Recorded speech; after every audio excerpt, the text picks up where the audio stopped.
குடு குடு குடு குடுன்னு ஓடியாந்தாருங்க ஒருத்தர் மூச்சு இறக்க. யாயா அப்பாவையா பழைய வாத்தியாரு இப்ப சபாநாயகர் ஏதோ ஒன்று நல்ல விஷயமா பண்ணுவாருன்னு பார்த்தா நாங்க அதை பண்ணல இதை பண்ணல அவர் பாட்டுக்கு வாங்கிக்கிட்டே இருக்காரு. இதெல்லாம் ரொம்ப தப்புங்கன்னு மூச்சு வாங்கினது யார் தெரியுமா? நம்ம அண்ணாமலை அண்ணாச்சி.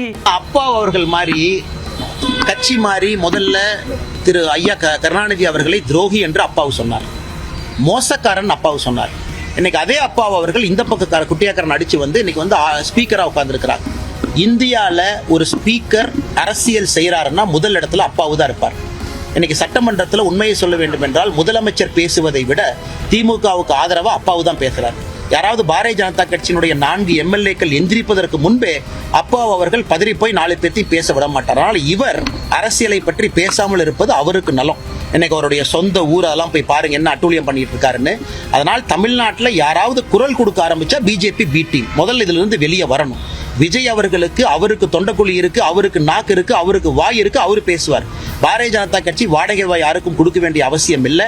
அதனால் அப்பா அவர்கள் இந்த விஜய் போபியா, பிஜேபி போபியா, இந்த போபியாவிலிருந்து வெளியே வந்துட்டு அவருடைய கடமையை திறம்பட அவர் செய்யணும்.